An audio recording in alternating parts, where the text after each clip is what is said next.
Alors bonjour les jeunes, j'espère que vous allez bien. Alors sachez que c'est un format un peu particulier cette semaine parce qu'on ne pourra pas se voir ensemble à l'église, mais le Seigneur il a quand même mis dans mon cœur le désir de quand même pouvoir vous partager quelque chose de sa part. Et puis vous savez que moi je suis aussi étudiante et je pense qu'il y en a plein d'entre vous qui vont se reconnaître dans le thème d'aujourd'hui, c'est être chrétien et étudiant. Qu'est-ce que c'est et qu'est-ce qu'on peut vivre différemment en tant que chrétien dans nos études. Alors, je vous conseille, je vous encourage à vous installer confortablement, à prendre votre Bible, de quoi noter si vous avez envie de garder des traces de ce qu'on va partager aujourd'hui. Et puis, un petit thé, quelque chose comme vous voulez, sentez-vous à l'aise. En tout cas, sachez que c'est une preuve d'amour que je vous fais parce que je ne suis pas à l'aise en vidéo, mais c'est pas grave. Ok. Alors, wouh! Ok. Donc, ce que je voulais vous partager, on va le dérouler en 3 points. Donc, tout va se dérouler un peu autour de qu'est-ce que c'est être un étudiant, comment est-ce qu'on peut se préparer à un examen, comment est-ce qu'on peut vivre l'examen, pendant l'examen, et puis après. Donc, on va parler de ces 3 points. Alors, ouvrez votre Bible, on va aller ensemble dans Proverbe 1, du 1 à 9. Ok.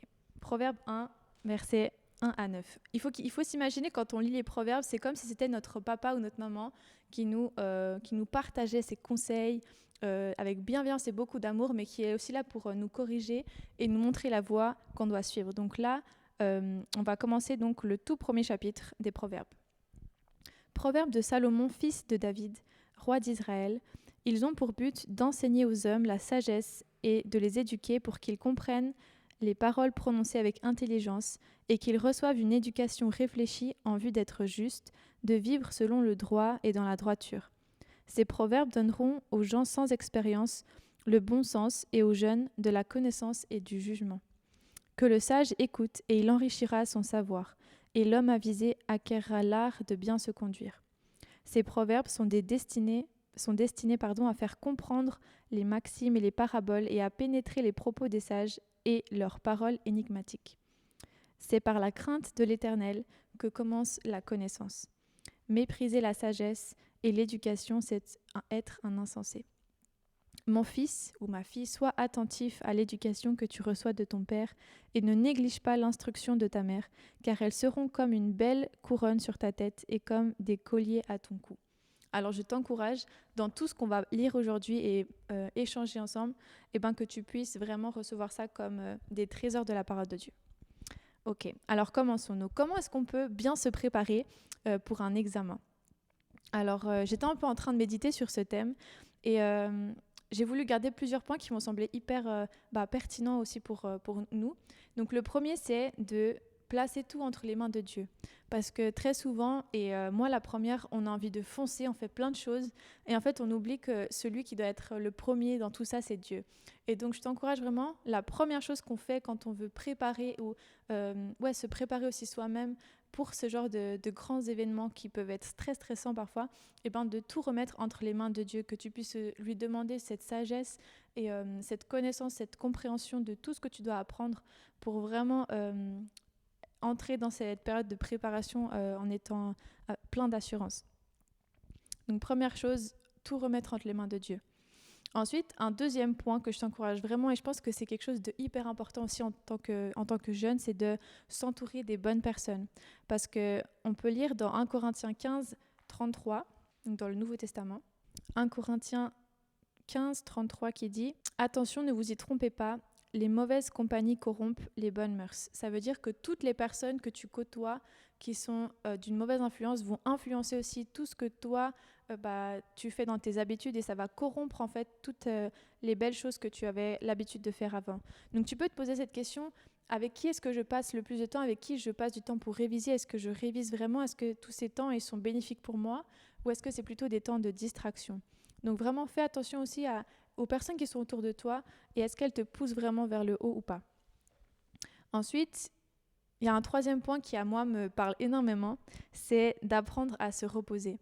Et on peut aller dans Genèse 2.2, c'est au tout début de la création, où Dieu il a créé tout l'univers en 6 jours. Et je pense que vous savez déjà ce qu'il a fait le 7e jour. On peut lire dans Genèse 2.2. 3 days later. Ok. Verset 2. Le 7e jour, Dieu avait achevé tout ce qu'il avait créé. Alors il se reposa en ce jour-là de toutes les œuvres qu'il avait accomplies. Et Dieu bénit le 7e jour. Dieu aimerait vraiment nous bénir dans notre activité, et Dieu, il a été actif pendant 6 jours, mais le 7e, il s'est reposé. Et si Dieu, le Dieu de l'univers, il s'est reposé, qui sommes-nous pour ne pas accepter ce repos de Dieu? Et moi, vous savez, je suis une personne aime tellement faire trop de choses, que ce soit l'uni, le travail, le groupe de jeunes et plein de choses aussi à côté. Et en fait, je me rends compte que physiquement, mon corps, il est en train de me dire attention. Dieu, il est en train de me dire attention aussi à travers mes parents qui me disent mais Lou, il faut que tu te reposes. Et en fait, c'est tellement important. Vous savez, on ne peut pas donner des choses de qualité quand notre corps, notre esprit, notre âme, nos émotions, émotionnellement, quand on est fatigué, on ne peut pas donner de la qualité. Alors vraiment, prenez ces temps de repos. Donc respecte ton temps de sommeil, prends du temps aussi pour dormir, c'est tellement important. Mais aussi prends des temps de pause où tu peux recharger tes batteries, où tu peux faire quelque chose que tu aimes, où tu peux faire écouter de la musique, voir des amis. Et même moi, personnellement, quelque chose que j'aime énormément faire, c'est simplement cuisiner, que ce soit de la pâtisserie ou manger. Et puis ça, c'est des choses qui me font tellement du bien. Donc vraiment, prends ce temps aussi pour faire une pause et regarder une série, ce que tu veux, mais une pause qui puisse te faire du bien. Donc ça, c'est la première partie, comment bien se préparer. Donc tout commence avec Dieu, s'entourer de bonnes personnes et puis apprendre à se reposer. Donc tout ça, ça va être à toi de faire des choix aussi dans ce que tu vas vouloir faire et puis définir aussi quelles sont tes priorités dans ce que tu as besoin. Ok, j'espère que tu as suivi ce premier point. Maintenant, on va passer au deuxième, c'est pendant l'examen, cette période qui est tellement stressante. Alors, pendant l'examen, je t'encourage à te rappeler d'un verset qui est clé et qui, je pense, on a déjà tous entendu parler. C'est dans Josué, chapitre 1, versets 8 à 9. Très souvent, on lit seulement le 9, mais je vous assure que le verset 8 est vraiment une perle aussi. Donc Josué 1, versets 8 à 9. Ok, verset 8. Aie soin de répéter sans cesse les paroles de ce livre de la loi. Médite-les jour et nuit afin d'y obéir et d'appliquer tout ce qui est écrit, car c'est alors que tu auras du succès dans tes entreprises et alors tu réussiras. Verset 9. Je t'ai donné cet ordre, prends courage et tiens bon. Ne crains rien et ne te laisse pas effrayer, car moi, l'Éternel, ton Dieu, je serai avec toi pour tout ce que tu entreprendras. Je ne sais pas si vous avez compris, si tu as compris le sens de ce passage, mais Dieu il est en train de dire que quand tu fais de lui ta priorité, quand tu médites sa parole, quand tu t'imprègnes de toute cette sagesse de Dieu, et en fait, il va te donner du succès, il va t'accompagner. Et quand on fait de Dieu notre priorité, et même ça commence dans nos pensées, quand on lui fait confiance, Dieu, il fait sa part aussi. Et donc, je t'encourage vraiment à, pendant cet examen, quand tu es devant ta table, et il y a quelques heures, j'étais devant ma table d'examen avec ma feuille, et quand j'ai vu le dossier, j'étais là, waouh, mais il y a trop de pages. J'étais pas prête, mais en fait, j'étais tellement en paix, et c'est quelque chose pour laquelle je suis vraiment reconnaissante envers Dieu, parce que, vous savez, le stress, il peut tellement nous prendre vite, et nous bloquer, on a l'impression qu'on oublie tout, mais en fait, Dieu, il m'a vraiment portée, c'est comme si il n'y avait aucun stress qui me paralysait, mais que j'étais vraiment en paix avec moi-même, en paix avec aussi ce que j'avais appris. Et puis, et ça fait beaucoup de bien de pouvoir se reposer en Dieu. Et pendant l'examen, il y a aussi quelque chose de très spécial. Qui n'a jamais triché? Lève la main. Moi, j'ai déjà été tentée, je vous avoue. Mais Dieu, il aimerait qu'on préserve notre intégrité. Ça veut dire qu'il aimerait qu'on soit droit, qu'on soit juste et que, vous savez, Dieu, il voit tout. Et le psaume 139, il l'exprime aussi hyper bien, que j'aille dans les fins fonds des ténèbres, que j'aille voyager, que je parte à l'autre bout de la terre, que j'aille me cacher dans ma chambre, Dieu, il me voit. Et j'aimerais vraiment vous encourager à ce qu'on soit cette génération et ces chrétiens qui montrent la différence, parce qu'il y a tellement de jeunes qui minimisent et qui méprisent la qualité de leur travail, qui ne se préparent pas, qui viennent à l'arrache et qui disent je vais faire au talent et puis ça ira. Mais non, en fait, Dieu, il aimerait nous bénir, mais pour nous bénir, il faut aussi qu'on fasse notre part. Et vraiment, le fait de ne pas chercher à tricher, de ne pas chercher à tromper, de ne pas chercher à prendre un chemin qui est sinueux, en fait, c'est aussi une preuve de foi, parce que ça veut dire qu'en fait, on fait confiance à Dieu aussi dans ces moments difficiles, et c'est OK de ne pas tout savoir, c'est OK de ne pas tout maîtriser, mais en fait, Dieu, il est avec toi. Et il ne faut pas que tu aies peur, il ne faut pas que tu minimises ou que tu doutes de tes capacités parce que en Christ, tout est possible. En Christ, on peut tout faire, on peut tout accomplir. Alors vraiment, je t'encourage à faire ce pas-là de foi, à te préparer. Et puis Dieu, tu verras il va te récompenser aussi. Ok, on va finir avec le troisième point. C'est célèbre chaque victoire. Qu'elle soit grande ou petite, vraiment, célèbre tout ça, tes grandes et tes petites victoires avec tes proches, avec tes parents, avec tes amis et même avec Dieu. Dans Philippiens 4.4, le verset il dit « Réjouissez-vous sans cesse avec Dieu ».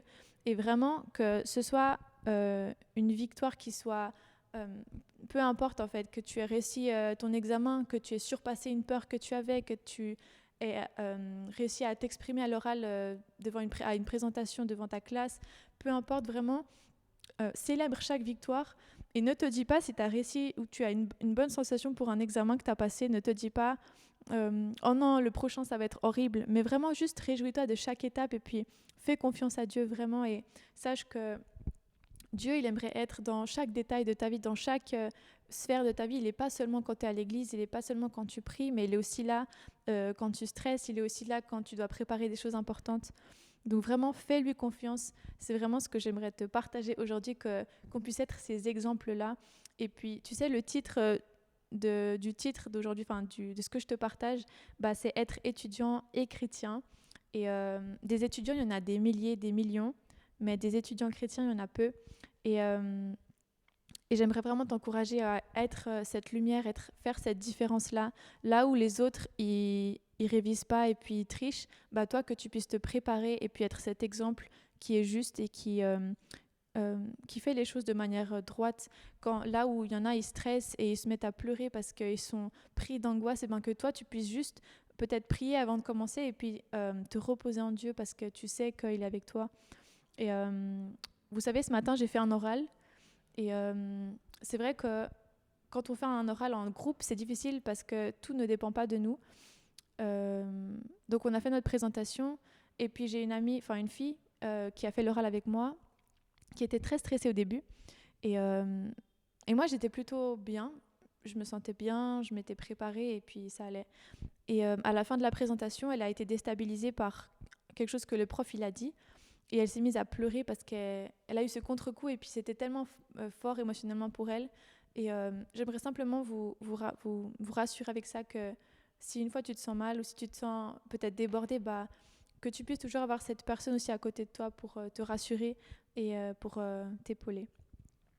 Alors voilà, on termine gentiment cette petite prédication, ce petit message qui j'espère pourra vous encourager. Et j'aimerais vous partager un dernier verset personnellement. Vous savez, il y a un peu des perles comme ça que Dieu nous donne, où tout d'un coup, moi, pendant cette période où je me suis sentie très fatiguée, j'ai senti que, vous savez, Dieu, il m'envoyait un peu comme des messages, des encouragements, des versets. Et tout ça, il faut vraiment le garder dans votre cœur. Si vous sentez qu'il y a un verset qui a résonné dans votre cœur, écrivez-le quelque part sur votre téléphone, dans votre agenda, sur votre miroir, peu importe. Mais gardez ça en tête, c'est tellement précieux. Et moi, je pense... Et pour moi, pour terminer, je pense que je vais garder ce verset de fin de Colossiens 3.23. Colossiens 3.23. On reprend notre sérieux. Attends, il faut couper. Ok, donc le verset de fin, c'est celui-ci et j'aimerais vous le partager pour que vous puissiez aussi le garder dans votre cœur. Donc c'est Colossiens 3.23. Quel que soit votre travail, peu importe ce que tu fais, que tu sois à l'ECG, au cycle, en primaire, au collège en train de travailler, peu importe ton travail, faites-le de tout votre cœur et cela comme pour le Seigneur et non pour des hommes. Alors j'aimerais juste prier pour vous.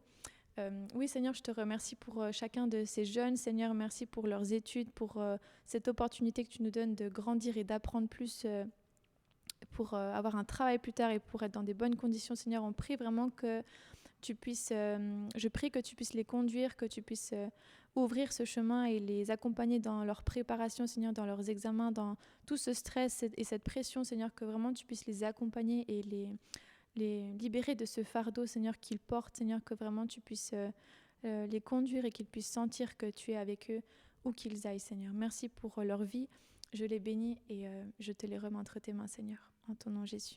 Amen. Voilà, soyez bénis.